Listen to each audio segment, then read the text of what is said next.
13 individuals charged for operating a transnational elder fraud scheme. There were 400 victims. 400, and the average age of the victim, 84. Do you want a wealthy retirement without worrying about money? Welcome to the Retire in Texas podcast, where you will discover how to enjoy your faith, your family, and your freedom in the state of Texas. And now, here's your host, financial advisor, author, and all-around good Texan, Darryl Lyons. Hey, this is Darryl Lyons, CEO and co-founder of PAX Financial Group, and you're listening to Retire in Texas. This information is general in nature only. It's not intended to provide specific investment, tax, or legal advice. Visit paxfinancialgroup.com for more information. And we believe that good decisions, good money decisions happen in a conversation. And so we're having a conversation today. There's a better way to have a conversation. If you go to PAX Financial Group, there's a connect with us button. You can connect with an advisor that way. So that's my commercial for today. But I really want to talk about protecting you all from scammers. And I talk about this a lot. For those that don't know, did a whole segment or series of 10 episodes called The Dark Side of Finance. And you can find that on every other podcast platform that's out there. So The Dark Side of Finance is where we unpacked some of the major frauds that we're seeing today. And so I'm going to dig into that a little bit, and I've got some interesting angles that I want to cover with you all. And if you think about, there's actually two frauds I want to talk about today, but I want to set the stage because this is important. There's about an $80 trillion wealth transfer taking place between one generation to another.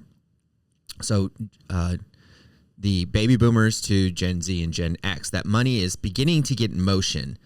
It's taking a while. In fact, I was having a conversation with a business owner the other day, and here's part of the challenge is that the transition of control of a business is starting to take place a little bit more. I'm starting to see a lot more business owners hand over the keys to their sons or daughters. They're starting to trust them. Maybe there's part of them that doesn't trust themselves anymore. I don't know, but they're starting to trust them with managing portions of the business. The money itself hasn't fully transferred to the next generation. I know there'll be some catalysts when people pass away, but it's coming. And there's a group of people that want to intercept that money before it gets into the hands of the next generation. They ask Willie Sutton, you've heard this phrase before, why do you rob banks? And he says what? That's where the money is. So we have this huge, massive amount of wealth that the baby boomers have earned and acquired and saved over their lifetimes in real estate, in cash, CDs, stocks, bonds, businesses. It's huge. It's the biggest wealth transfer of all time. You can certainly nerd out on the nuances of it, but it is a huge wealth transfer. And so the con artists are looking specifically at these seniors, specifically at the baby boomers, and looking for cracks in their armor to be able to steal. And it's utterly disgusting, and it breaks my heart to read these stories. There's one called pig butchering. I did a whole podcast on pig butchering. If you go to the Dark Side of Finance, I'm going to talk about two today because this one hit my inbox from the Department of Justice. And the headline here, and again, I'll put a link into the podcast, but the headline here is 13 individuals charged for operating a transnational elder fraud scheme. Transnational, international, transnational, cross borders. But this one was a call center in the Dominican Republic. And a lot of them are built like call centers. There's a bunch of people there. Some are innocent, some aren't. Some are human trafficked, some aren't. But this was a call center operation in the Dominican Republic that specifically targeted seniors. There were 400 victims. 400, and the average age of the victim, 84.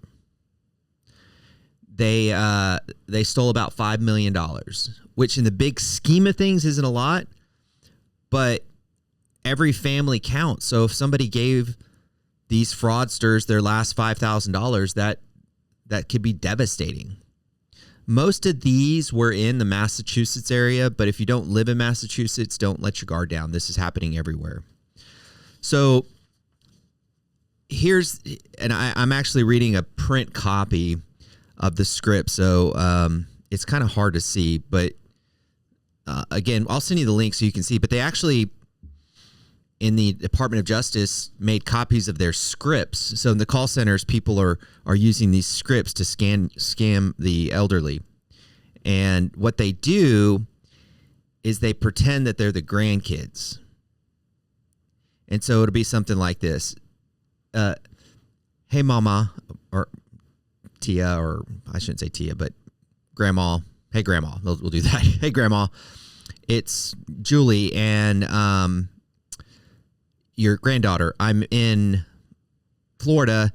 I came over because a friend passed away, and I came to pay my respects to the family. So after the funeral, we went to a restaurant and had dinner, and we did this farewell toast for my friend, and I had 2 glasses of wine. But when leaving the restaurant, this lady out of nowhere ran a red light, and I ran into her. And when the police came, they gave me a breathalyzer test and said that I was over the limit. And I was granted a 5-minute call, and I called you because I know you can help me, but please don't tell my parents, or please keep this between you until I get out. I'm so ashamed about this, okay? And so then it goes on. So that's the script that they use, and they must have refined it over and over again. That script is used by some in their scheme called the opener. And so this person would pretend to be the grandchild. Then the closer would be somebody who would follow up on that call, who would be the grandchild's attorney, asking for money to pay for the grandchild's fees due to the accident. And so they had this as a system.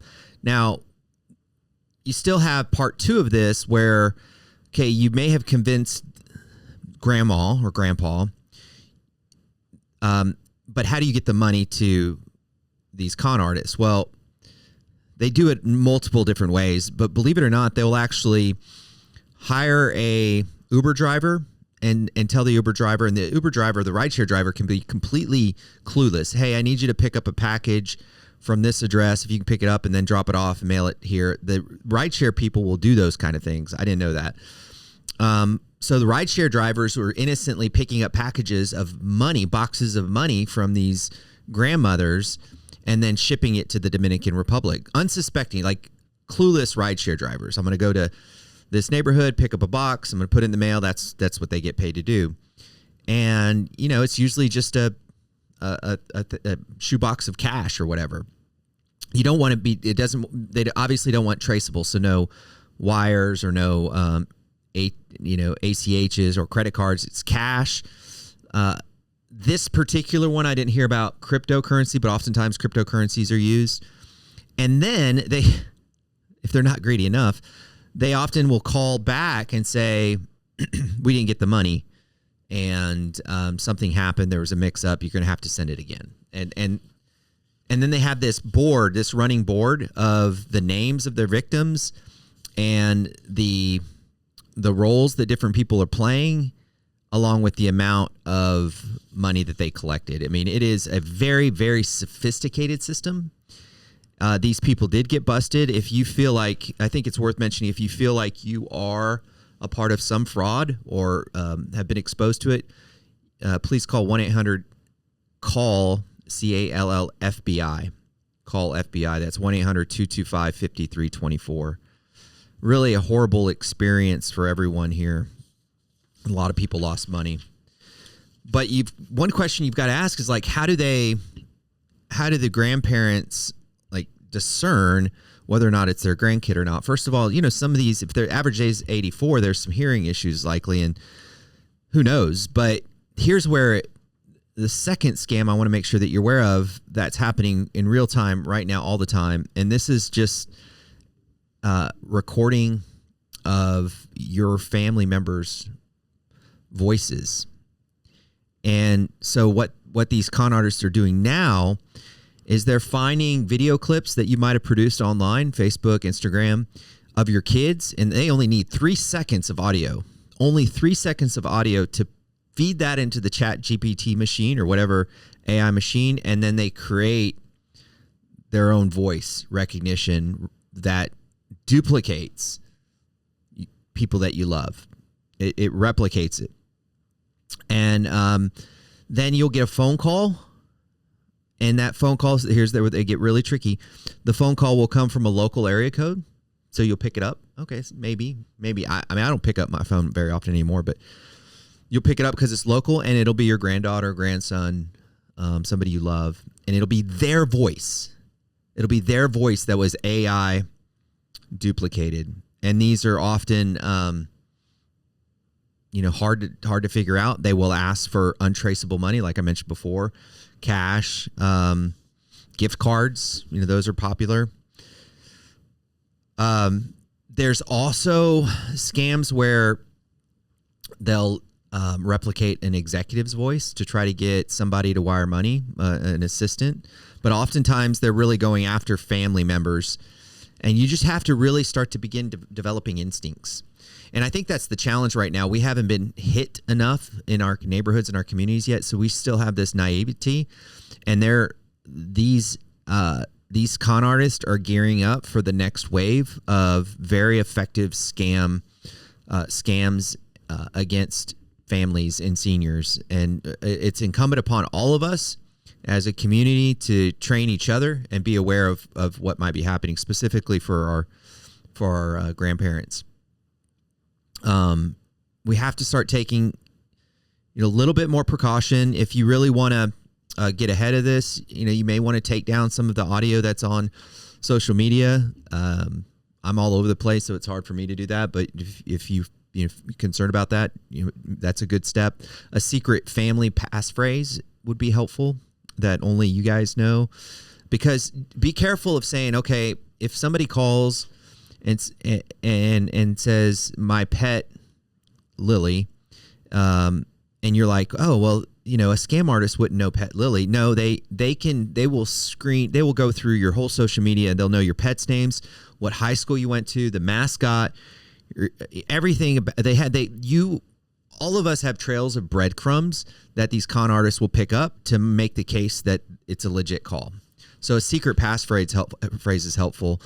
And you can also ask the caller, a specific detail that only, your relative might know. But do let law enforcement know if you do come across this. Very important. It's also helpful if you're having a conversation with somebody like this, maybe if you have another phone to record it, that's an idea. Or, take a picture of the, I guess you have the caller ID, but the recording of another phone of that conversation would be helpful, because your amygdala might be hijacked. Which leads me to the last story I want to mention. Jennifer, and she was out of Arizona, and she's a mom, 2 girls. One she was taking to like a gym class. I think it was gymnastics. And the other one was skiing with her dad. And she got a phone call from her daughter that was supposedly skiing, and her daughter was crying, saying, "Mom, I'm sorry, I messed up. I'm so sorry." And she heard her crying in the background, and then a guy grabbed the phone and said, "If you don't give me $1 million, and if you call the police, if you don't give me $1 million, and if you make an attempt to call the police, I will shove your daughter full of drugs and abuse her and drop her off in Mexico, and you'll never see her again." And if you're hearing this, and now keep in mind you're a mom and you're hearing your daughter in the background, it's her voice. This happened to a lady in Arizona, and obviously she freaked out, scared to death, was able to connect with her daughter. Something fishy. I don't remember the whole story, but something fishy happened where she caught on. And in fact, actually, you can look up this story yourself because it's everywhere. But it's she realized that it was a scam and was relieved to know that her daughter was okay. She didn't give the money out or anything. But I saw some follow-up videos. You can look her up on YouTube. And she's still shocked. I mean, this is still, there's PTSD there, because a mom had a moment where she thought her daughter was going to die.